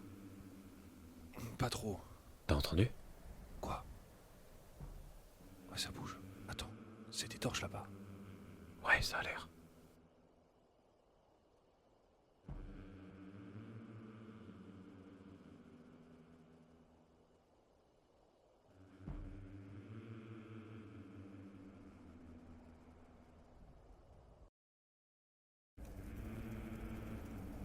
Ils sont combien à ton avis? J'ai compté une trentaine. Leurs masques foutent la trouille. Ouais, c'est sûr, hein, ils peuvent pas nous voir. Non, c'est bon, on est bien planqués. Tu crois que c'est eux qui t'ont donné rendez-vous? Honnêtement, j'en sais rien, mais on reste planqué. Ce soir, j'ai été tiré au sort pour présider. Merci à vous tous. Chut, c'est la voix de Petra, ça, non? J'allais te le dire. Mes amis, mes frères et sœurs, vous le savez, la pierre noire a disparu. Le législateur primordial a envoyé une créature pour la récupérer et la cacher. Tous les événements qui frappent Vivroche sont à cause de lui. Les bruits que nos frères et sœurs ont entendus sont la version négative de ce qu'on entendait quand on priait la pierre. Le roi s'est retourné contre nous. Tout ceci est destiné à détruire notre unité. Les doppelgangers que l'on voit un peu partout en sont la meilleure représentation. Il veut anéantir notre volonté commune. Notre inconscient collectif se joue de nous et se désagrège. Le roi a changé. A-t-il été remplacé par quelqu'un d'autre? Le législateur n'a pas changé. Le problème vient de nous, et plus particulièrement de Kaufman et Monnier. C'est les deux disparus. On est sûr de rien pour le moment. Tant qu'on ne les a pas retrouvés, on ne peut rien dire. Même s'ils ont fait quelque chose pour énerver le roi, ils n'auraient pas réagi comme ça. Quelque chose a changé, c'est sûr. Oui, c'est ça. Calmez-vous. Pour l'instant, l'heure est aux recherches de la pierre. On cherchera Kaufman et Monnier plus tard. Il faut retrouver la pierre et discuter avec le roi du monde. Peut-être voudra-t-il bien nous écouter. C'est le mec que j'ai vu dans les bois l'autre soir. T'es sûr? Oui, c'est sûr que c'est lui. Ce mec-là, c'est Kaufman. Vous étiez en train de me faire un procès, c'est ça? Et mon ami? Kaufman? On ne s'attendait pas à te voir. Où étais-tu passé pendant tout ce temps? Où est Monnier? J'espérais le trouver ce soir avec vous. Qui allait s'expliquer. Dis-nous ce qui s'est passé, Kaufman. Dis-nous exactement ce que vous avez fait. Le village a assez souffert comme ça. C'est à cause de vous. Pour la dernière fois, je n'ai rien fait. Monnier agit tout seul. Tu sais forcément des choses, Kaufman. Vous étiez toujours fourrés ensemble. Qu'est-ce que vous avez fait à Agartha? Il m'a parlé qu'il voulait explorer les territoires interdits. Peut-être que le roi du monde est remonté à cause de ça, ou parce que Monnier a fait là-bas. Je vous demande de me croire. J'ai été trahi. Comme vous tous, mes frères. Nous avons été trahis. Menteur. Alors pourquoi avoir pris la fuite? Je pensais pouvoir me laver de tout soupçon en retrouvant la pierre. Sans aide. N'importe quoi. Je viens ce soir vous donner des sifflets comme celui-là. Ça éloigne la bête. Ils sont dans mon sac. Vous serez un peu plus en sécurité, je les ai fabriqués moi-même. Donc tu sais où est la pierre? Pas exactement, mais... Dis-nous la vérité. Si tu sais où elle est, dis-le nous. On en a besoin pour réparer vos conneries. Je sais où elle est. Mais j'ai besoin de m'en occuper seul. Et tu oses nous appeler frère? Saisissez-le. Laissez-moi. Je ne vous veux aucun mal. Putain, mais ça va tourner au règlement de compte. Calme-toi, Kaufman, et rends-toi sans faire d'histoire. Et pourquoi vous ne voulez pas m'écouter? Reculez! Reculez! Prochaine fois, c'est pour l'un de vous. N'obligez pas à faire ça, mes frères. Poussez-vous! Brady, non! Il a perdu son fusil. Ramenez-le, vite! Ok, faut pas rester là. On se casse. Ok.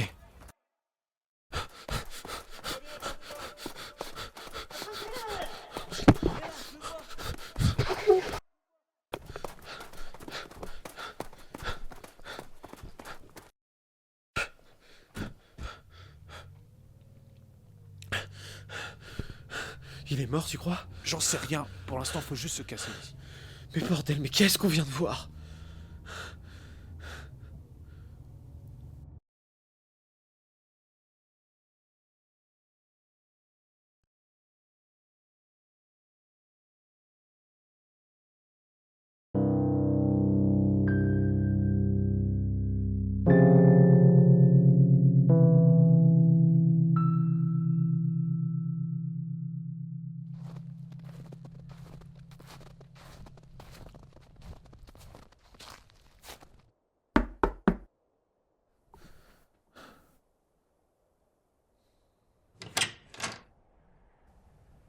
t'as pas été suivi.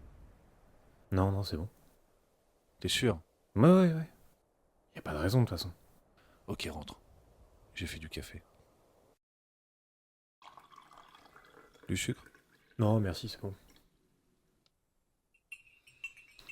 Bon, salut à tous. Je vais pas faire d'intro. Sachez juste que là, je suis chez Didier et que la nuit a été courte.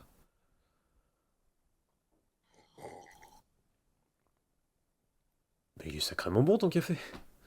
Dommage que t'aies pas de tarte à la cerise. Quoi? Non, rien, laisse tomber. Bon, on va essayer de démêler tout ça ensemble, ok? T'es la dernière personne en qui j'ai confiance ici.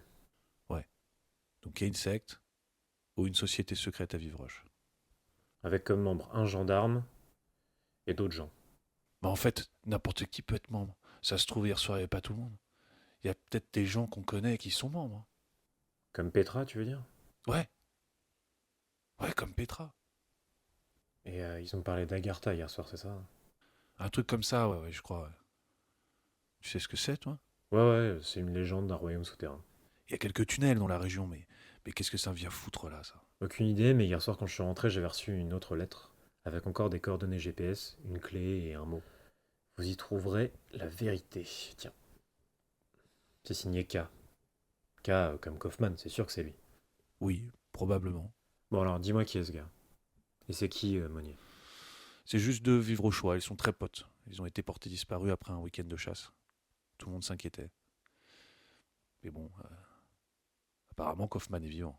Ok. On peut même pas aller demander à la gendarmerie s'ils l'ont retrouvé. Ils sauraient directement qu'on était à la clairière hier soir. Les membres de cette secte nous tomberaient dessus, c'est sûr. Ouais, c'est certain. Donc si je comprends bien, ces deux gars, Kaufman et Monnier, auraient fait quelque chose de mal, et la secte aurait décidé de... De quoi? De les pourchasser, de les punir? On dirait bien. Je me demande ce que c'est la pierre dont il parlait. On le découvrira peut-être au lieu indiqué par Kaufman. On doit y aller. Il voulait qu'on voit ce qui s'est passé hier soir, et il veut aussi qu'on comprenne l'ampleur du truc. T'as regardé où c'est? Ouais, avec Google Earth, j'ai vu que c'était une petite cabane perdue entre un champ et la forêt. C'est à 30 minutes de voiture, je pense. Bon, on n'attend pas la nuit pour y aller cette fois, on y va maintenant. Ouais, j'allais te proposer la même chose. Mais je peux te reprendre du café avant? Ouais, serre-toi. Moi, pendant ce temps, je vais chercher mon fusil. Heureusement que Kaufman nous a filé les coordonnées parce que on est vraiment au milieu de nulle part. C'est à se demander ce que fout cette cabane ici. Il a sûrement dû la construire pour être tranquille, justement. T'as l'air nerveux. Ça va? Honnêtement, pas trop. Ouais, t'en fais pas, il y a aucune trace autour de la maison et pas de trace de voiture dans la neige. À mon avis, on est les seuls dans le coin. Ça me rassure pas forcément, ça.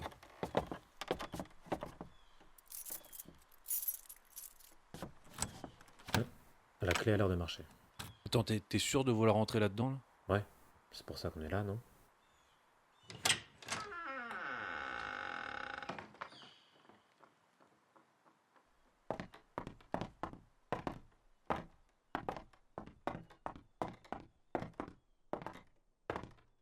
À mon avis, c'est là qu'il venait quand il partait chasser. Kaufman et Monnier, tu veux dire? Ouais, il y a 2 lits de camp, là, regarde. Ouais, et une cuisine rudimentaire aussi. Ah tiens, la fraccinelle. Et que ces 2 blaireaux pour boire cette bibine. Putain, c'est glauque ici. Il y a un escalier qui descend la cave, il y a un interrupteur là. On y va? Non, je passe le premier.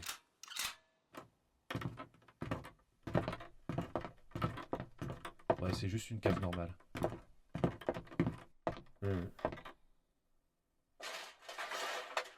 Si on savait au moins ce qu'on cherchait. On peut peut-être mieux fouiller au-dessus. Attends. Viens voir par là. Quoi? Tu sens pas comme un courant d'air? Ah si, t'as raison. Et regarde par terre à côté de l'armoire. Il y a des traces, comme si on l'avait bougé.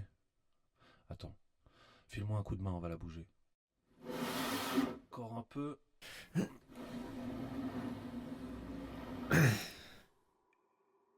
Tu crois que c'est la légende dont il parlait hier soir? Non, je pense pas. Ça doit juste être un tunnel caché. Enfin, j'espère. Regarde, il y a des câbles qui passent sur le mur. On doit pouvoir l'allumer. Ah, c'est là. Il y a l'air d'avoir une pièce au fond. Ismaël. Non, mais c'est bon, le passage était bloqué. C'est sûr, il y a personne, ça.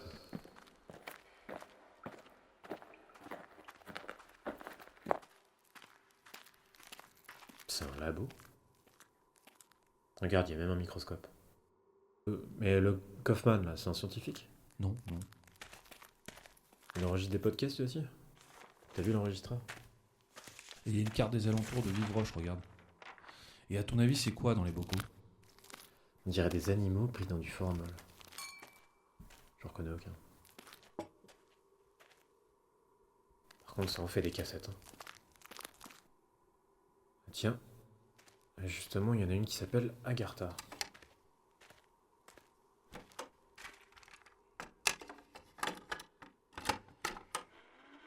La pierre noire a un pouvoir sur nous. Oubliez ce que vous savez sur Agartha. Oubliez cette légende d'un royaume souterrain. Agartha existe. Mais c'est une idée, un concept. Pour Carl Gustav Jung, le psychanalyste, la personnalité d'un individu est comme une maison. Il y a les pièces à vivre, qui représentent l'inconscient personnel, hérité de notre culture, de notre histoire, mais le sous-sol correspond à quelque chose de plus enfoui, de plus vieux, qui contient les mythes et les symboles communs à l'humanité. Et on retrouve la même idée avec Agartha, qui serait la cité ou le royaume dépositaire de connaissances millénaires, le tout dans un lieu souterrain. Le monde 3 de Karl Popper, le Alam al-Mital des Ishraqiyun, le monde des rêves de Lovecraft, tout ça, c'est la même chose. Agartha est la représentation allégorique de l'inconscient collectif chez Jung. Notre inconscient collectif est Agartha. J'ai visité Agartha. Mais pas avec mon corps, non, avec mon esprit. Grâce à la pierre noire. Les initiés le savent et connaissent bien son pouvoir. On entre en communion avec elle et tout devient clair. Pendant cette communion, la pierre noire nous parle et ses paroles, le son qu'elle produit, nous font voyager directement dans ce royaume conceptuel qu'est Agartha. Grâce à ces paroles, nous entrons en transe extatique. Tout ceci ne pourrait pas avoir lieu dans les villes. Il n'y a rien de mystérieux là-bas. Dans les villages, les gens ont le temps de voir venir le mystère. Les habitants des grandes villes, c'est des gens bannis des villages. Les grandes villes sont des cimetières spirituels. C'est quoi ce délire? Les légendes des pierres qui parlent sont vraies, alors? Nous avons fait de nombreux voyages à Agartha. J'ai dit que c'était un concept, une idée. Mais c'est surtout un paysage mental. Nous avons foulé le sol d'Agartha, sa terre argileuse, comme si on marchait dans les montagnes des Vosges. Il y a des plantes, des animaux, des êtres qui n'existent que là-bas. Agartha a son propre écosystème. Il y a même des villes avec un peuple humanoïde et une culture qui leur est propre. Et à Agartha règne un roi. Le roi de ce monde, qui porte continuellement un masque. On dit qu'il a un jumeau. Et on ne sait jamais réellement qui est sous le masque. Il est le gardien des idées et des concepts des humains. Mais ce que nous avons découvert lors de nos expériences va bien au-delà de nos attentes. On peut ramener des fragments d'Agartha dans notre monde. En tout cas, t'as ta réponse pour les bocaux. Ismaël, je crois que j'ai trouvé pourquoi on est là. Il y a une enveloppe avec une cassette marquée pour le Parisien. Fais voir. Le mec connaissait même pas ton prénom, en fait.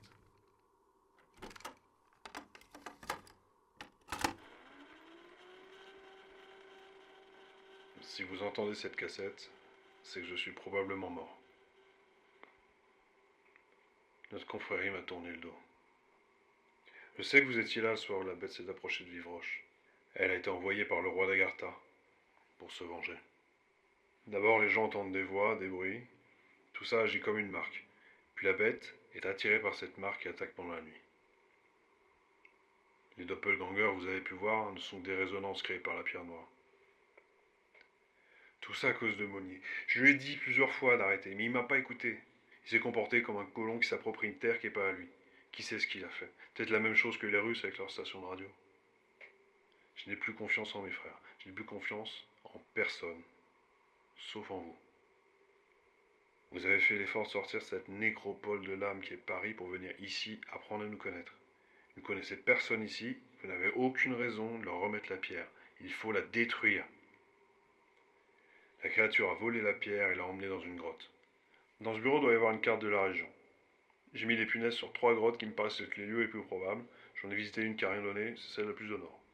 Il vous reste 2 autres. Avant de faire cet enregistrement, j'ai réussi à tirer sur la bête. Elle a dû retourner auprès de la pierre, mais a sûrement laissé du sang sur son chemin.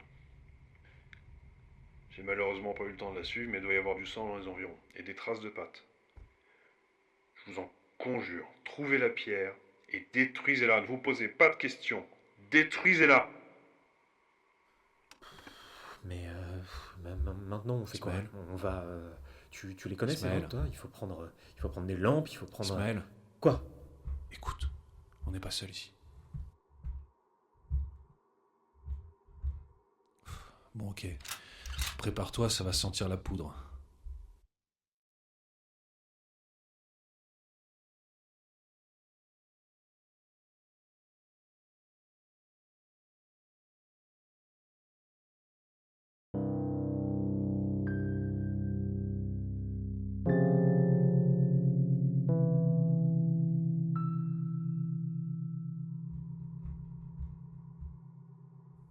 Attends, Didier. Non, n'y va pas. Je vais juste éteindre la lumière. Ils savent qu'on est là, il y a ma voiture dehors. Merde.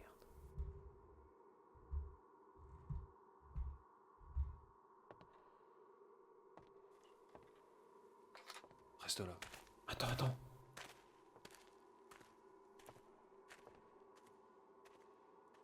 Et toi? Didier! Didier, ça va? Didier, réponds! Qu'est-ce qui s'est passé? Il y avait un type, je l'ai pas reconnu. Il était en contre-jour. Je l'ai mis en joue, il a fait tomber l'étagère dans les escaliers. C'est bon, dépêche-toi, va voir qui c'est ce petit enculé. Ok. Prends le fusil.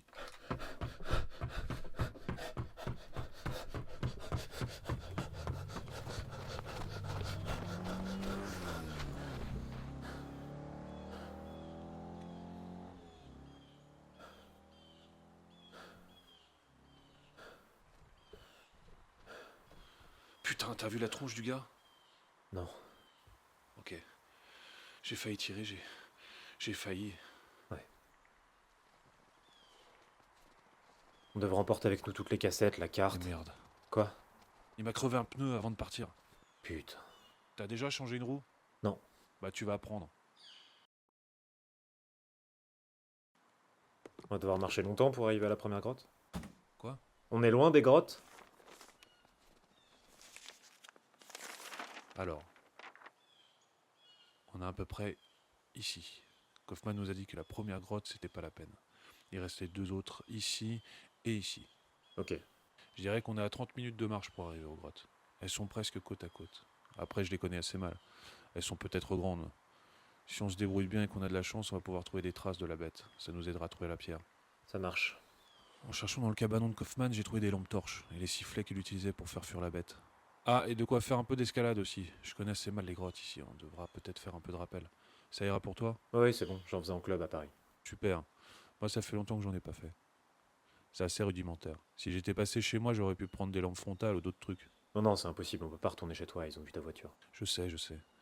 Ah, et j'ai un truc pour toi. Tiens. Ça sert à quoi des fusées de détresse dans des grottes? C'est surtout pour se défendre. On n'a qu'un seul fusil.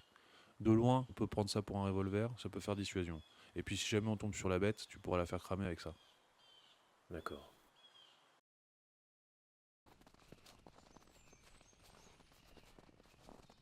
Ça va toujours derrière? Ouais. La nuit devrait tomber dans 4-5 heures, on a du temps devant nous. De toute façon, on est bientôt arrivé là. Ok.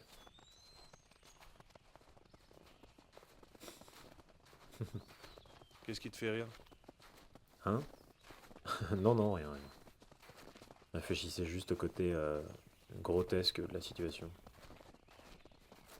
T'es venu ici pour voir des gens se regrouper et faire corps pour des prises de position. Je pensais pas jouer au psy du village en rentrant littéralement dans sa tête et le tout armé d'un pistolet de détresse. D'accord. Je peux te poser une question? Vas-y. Pourquoi est-ce que tu t'es embarqué là-dedans? Pourquoi tu fais tout ça? Je sais pas. Je me le suis demandé et au final, je pense que, aussi tordu que ça puisse paraître, je reste parce que j'ai l'impression que tout ça a un sens. Comment ça? Bah, je t'avais dit que je sortais plus trop depuis les attaques de Paris. Je me sentais un peu lâche de rester chez moi alors que plein de gens continuaient à sortir et que c'était même presque devenu un acte militant d'aller en terrasse, enfin, un acte combatif quoi. Moi je voyais tout ça depuis ma fenêtre sans participer. Mais avec tous ces trucs de fou là, Gartha, etc., j'ai l'impression que je peux enfin faire un acte un peu courageux quoi. J'ai l'impression de retrouver du contrôle en fait. Que je peux faire changer les choses. Hmm. Là, c'est plutôt à toi qu'il faut poser la question en fait. Enfin, pars avec un mec que tu connais depuis 5 jours dans une chasse aux monstres dans la forêt. Ouais, c'est fou, hein. Et ça concerne Vivroche, les amis. Petra et sûrement d'autres. Mais au-delà de ça, je crois que c'est un peu comme toi. J'avais besoin de me raccrocher à quelque chose. Après le décès de ma femme, je me suis laissé vivre. Ma fille est partie de la maison pour trouver du travail à la ville. C'est elle qu'on voyait sur les photos. Chez toi? Ouais. Ok. J'ai compris quand je les ai vus. D'accord. Tu sais, quand ma femme est morte, j'ai senti que je devenais un cynique et aigri. J'ai végété pendant longtemps. J'ai l'impression d'avoir dormi pendant 3 ans et que je viens seulement de me réveiller. Peut-être que si je m'étais réveillé plus tôt, j'aurais vu ce qui se tramait.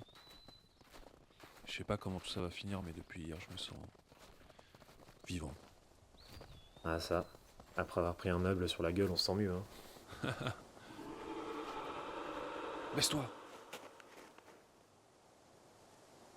Ça va peut-être par là. C'est la direction de la deuxième grotte. On reste là pour l'instant. Tu la vois bouger? Non. Ah si, là, je la vois. Là-bas, à côté du gros rocher. Ok, ouais, c'est bon. J'ai vu aussi. On peut attendre, voir s'il nous a entendus. Ouais.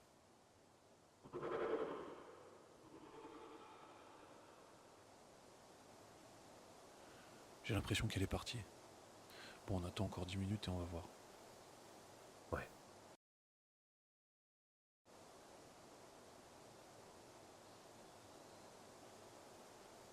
Je pense que c'est bon, là. À mon avis, la voie est libre. Ouais, ouais. Je pense aussi. Je passe devant.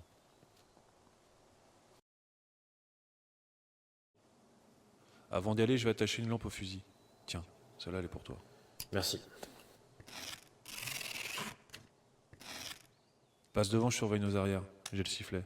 Ok. C'est parti. Après toi.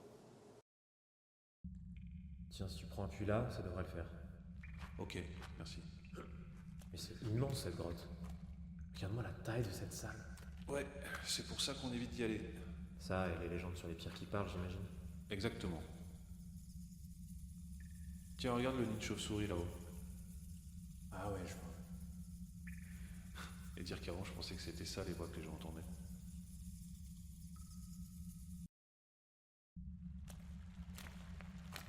Attention, ouais. Là, c'est glissant. Ok, tiens, prends le fusil s'il te plaît. Ouais. C'est bon, je tiens. C'est bon.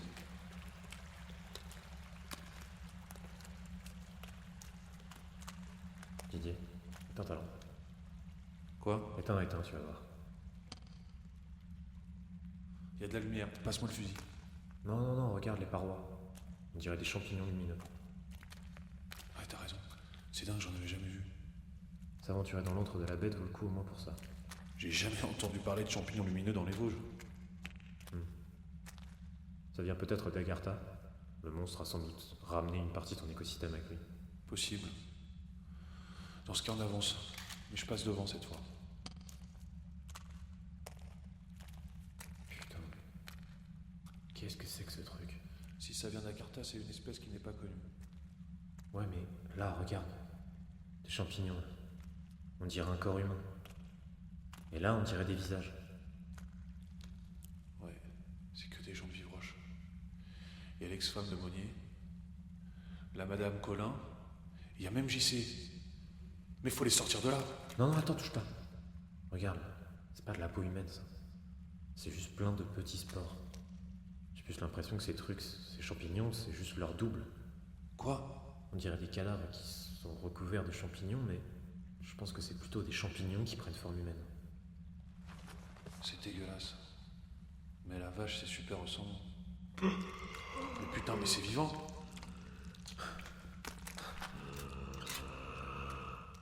Mais bordel, c'est ton double, Ismaël. C'est moi, ça. Reste où tu es. Reste où tu es, avance pas.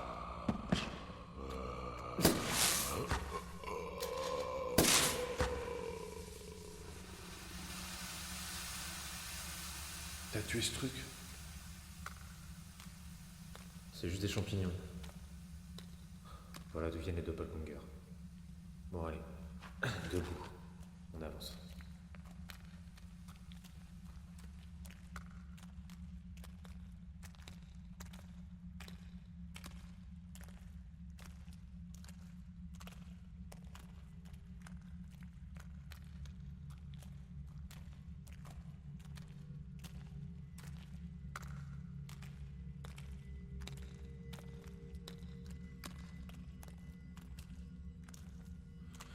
Je crois qu'on l'a trouvé. Ouais. C'est fou, on y voit comme en plein jour ici. C'est donc ça la pierre noire? Je vais essayer quelque chose. On aurait dû prendre une masse, putain. Ce que je te propose, c'est de la transporter dehors et de la... Ismaël? Ça va? Ismaël? Qu'est-ce que tu fais? J'ai envie d'essayer. Essayer quoi? D'aller à Agartha, de passer de l'autre côté, moi aussi. Ça va pas, t'es malade. Enlève ta main de la pierre. Et même si tu réussis à y aller, est-ce que t'es sûr de pouvoir revenir? Hein? Tu as pensé à ça? Peu importe, on y est. Et dans ce cas, je viens avec toi. Non, non, toi tu montes la garde. Ah, fais pas le con, s'il te plaît. On l'embarque et on trouve un moyen de la détruire dehors. Ismaël! Je sens comme des picotements au bout des doigts. C'est normal tout ce sable. Je me sens bizarre d'un coup. Oh, Ismaël? Ismaël? Il est à Agartha. Il va revenir, ne t'en fais pas. Petra, mais qu'est-ce que tu fous là? Comment tu nous as retrouvés? J'ai suivi les traces de voiture du cabanon jusqu'ici. Laisse-moi passer, Didier. J'ai dit aux autres que j'irais seul parce que c'est toi, mais j'ai besoin que tu me laisses prendre la pierre. Non, on doit la détruire. Tu ne connais pas du tout l'histoire de cette pierre. Tu ne connais rien à tout ça. Laisse-moi passer, s'il te plaît. Ne m'oblige pas.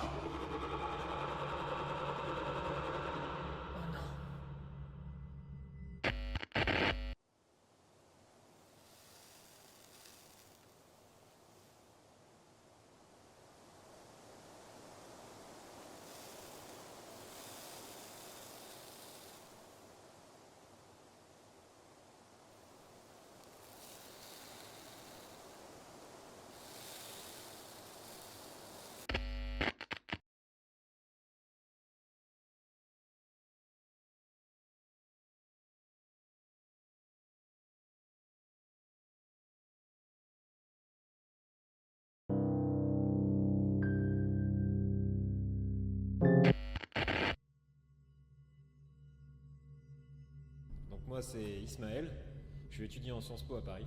Donc là je me dirige vers le village de Vivroche, c'est un petit village dans les Vosges. Bref, ça doit faire un mois et demi. Il y a une dame qui s'est plainte d'entendre un bruit constant, comme un bruit de diesel. Vous le savez, la pierre noire a disparu. Le législateur primordial a envoyé une créature pour la récupérer et la cacher.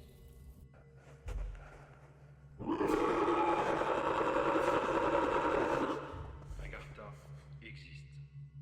Mais c'est une idée, un concept. Je vous en conjure, trouvez la pierre et détruisez-la. Ne vous posez pas de questions.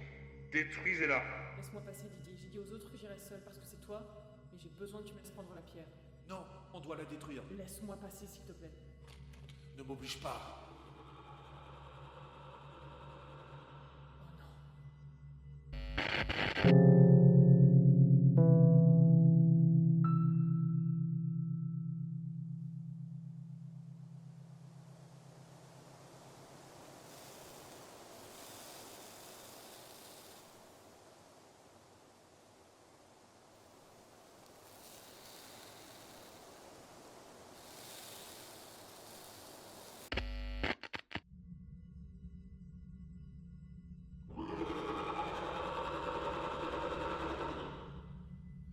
connais cette grotte? Tu sais combien il y a de sorties? Une seule, je crois. T'as beaucoup de munitions? Non. Et toi? Pareil. De quoi tenir un assaut, mais pas plus. J'ai un des sifflets de Kaufman, ça peut nous être utile. Ouais, ok. Tiens-toi prêt, elle arrive! Je le trouve pas, bordel! Didier, c'est quand tu veux! C'est bon! Ça a pas l'air marché! Mais souffle plus fort, putain! C'est ce que je fais! Ça doit être à cause de la pierre. Ouais, merde!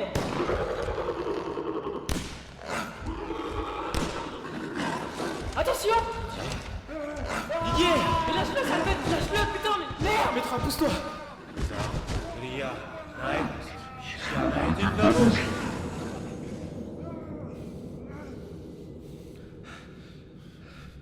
Didier, ça va? Ta blessure a l'air profonde, faut vite te soigner là. Qu'est-ce qui s'est passé? Qu'est-ce qui est arrivé au monstre? Je vous expliquerai plus tard. Prends plutôt la pierre là, faut s'occuper de Didier.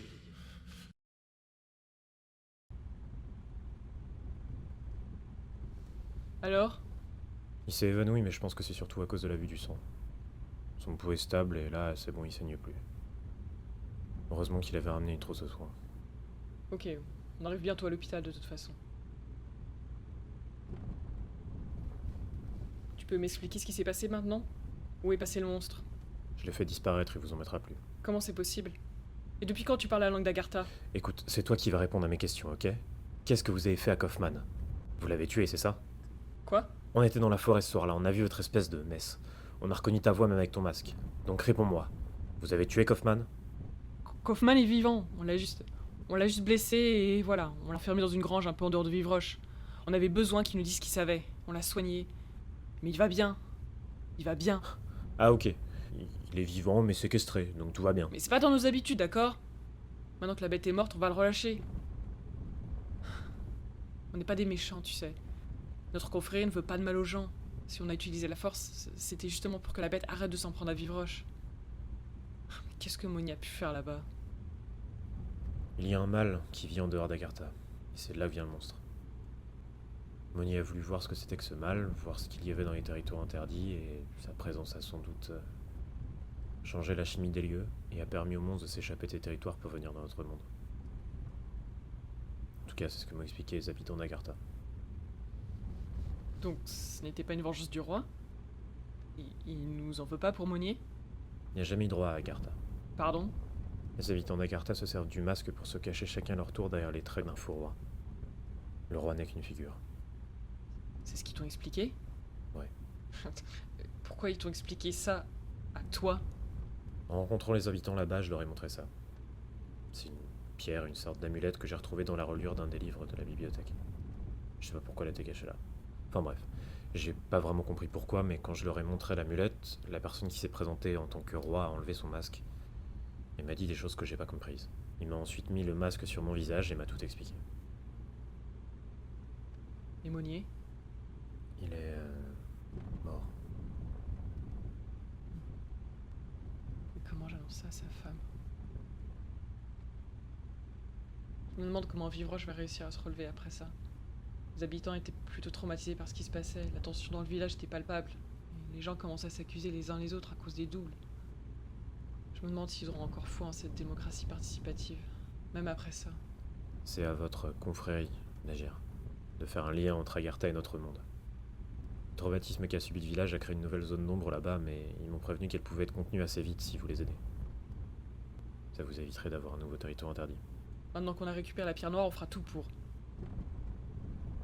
Depuis toute petite, je connais que Vivroche. J'ai toujours voulu voir les gens d'ici dignes et éduqués. On a voulu explorer et comprendre Agartha pour ça. On a toujours essayé de rendre ce village meilleur, tu sais. Je peux pas m'empêcher de penser que c'était pareil pour Monnier. Il y avait juste des méthodes différentes. L'enfer est pavé de bonnes intentions.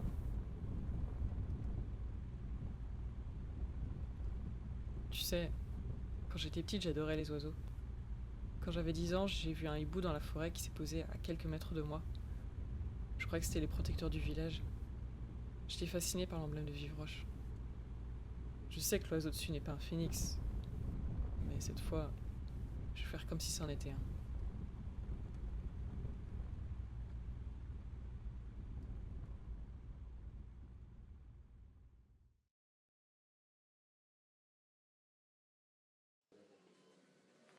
Alors, le grand chasseur, comment tu te sens? Comme après mon premier match de rugby, avec une griffure de monstre en plus. Ils t'ont dit quand tu pourrais sortir? Assez vite, non? Oui, demain matin normalement. Ah, en même temps que les autres alors? Les autres? Tous ceux qui ont été internés à cause du hum de Vivroche, le brut au diesel. Quoi, ils sont guéris? Oui, apparemment ils sortent tous demain. Enfin, après des examens supplémentaires. Mais la bête? C'est de l'histoire ancienne, la bête est morte. C'est fini alors? Ouais, on dirait bien. J'aurais 15 000 questions à te poser, mais là je suis trop crevé. Dès que je suis plus en forme, on ira se boire une bière et tu me racontes tout. Et c'est Petra qui offre, elle me doit bien ça. En fait, je pars demain. Déjà? Je pense revenir, hein, mais plus tard, dans quelques mois. Ok, je comprends. Tu crois que c'est trop tard pour qu'on se commande une bière, ici?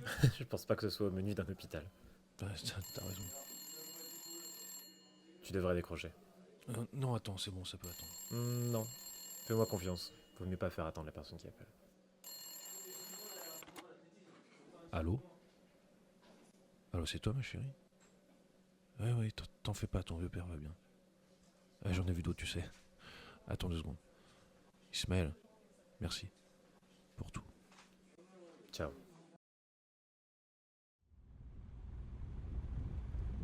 Et maintenant une information un peu particulière, vous avez peut-être entendu parler de Vivroche, ce petit village qui passe une période difficile. Des gens ont été internés ces dernières semaines parce qu'ils entendaient des voix, une sorte d'épidémie qui commençait à s'étendre parmi les habitants. On vient nous apprendre que les malades sont sortis aujourd'hui autour de 14h, ils sont apparemment guéris. On ne peut que se réjouir de cette information, même si le mystère de cette maladie reste entier. Les battues sont toujours organisées pour chasser la bête qui avait sévi dans la région, faisant tout de même un mort. On souhaite bon courage à Vivroche pour sortir de cette crise au plus vite. Ce week-end à Nancy s'est effectué...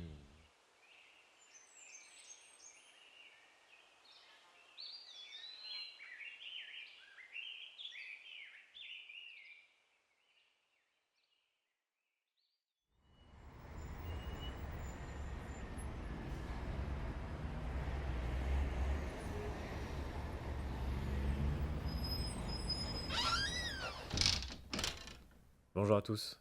Comme vous l'avez deviné, je suis de retour à Paris. Ça fait une semaine que je suis revenu de Vivroche et j'ai pas repris les podcasts tout de suite parce que j'avais besoin de reprendre mes marques ici. Enfin bref, c'est le dernier épisode des Chroniques de Vivroche. C'était une aventure assez incroyable. J'ai du mal à me dire que tout ce que j'ai vécu était réel. J'ai vu pas mal de commentaires qui disaient que tout ça c'est du fake du début à la fin, que rien n'était vrai. Écoutez, croyez ce que vous voulez, peu importe. Cette aventure m'a permis de rencontrer des gens formidables. Vraiment. Des gens dignes, des vrais battants. Et je les remercie pour leur accueil. Je suis arrivé là-bas en parisien et je suis reparti en Vivrochois. Et c'était vraiment dur de leur dire au revoir. J'ai reçu une lettre de Didier que j'aimerais vous lire, peut-être même qu'il écoute. Si c'est le cas, salut Didier. Alors. Salut Ismaël, j'espère que ton retour à Paris s'est bien passé. Bah écoute Didier, j'ai dû changer une roue, donc merci de m'avoir montré comment faire. Donc je reprends. À Vivroche, il plane encore une aura de mystère, mais elle se dissipe de jour en jour. La pierre est devenue un sujet tabou avec Petra, mais notre amitié s'est renforcée. Elle m'a quand même appris un truc qu'on lui a dit à Agartha. Apparemment les gens qui avaient des doubles étaient des personnes qui avaient été cassées par la vie. C'est moi lui.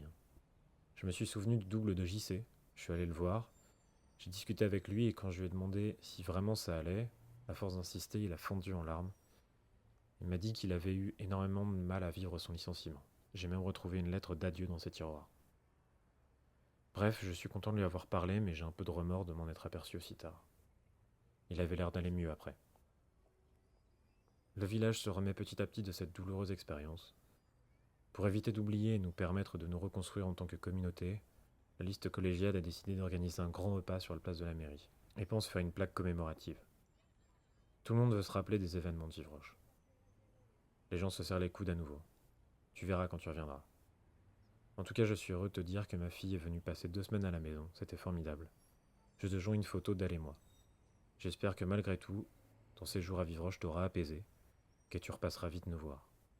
À très bientôt. Didier. Une lettre bien réconfortante. Je pense retourner à Vivroche dans quelques mois. En tout cas, merci d'avoir suivi cette aventure. Vous êtes les meilleurs. Ah, une dernière chose. Pour ce que ça vaut, lorsque je me suis rendu à Agartha, j'ai vu que mon enregistreur avait capté quelques sons. Il y a beaucoup de parasites, mais bon, je vous laisse écouter. En attendant, je vous laisse, j'ai prévu de rejoindre des amis en terrasse avant d'aller à un concert. À bientôt. Ciao.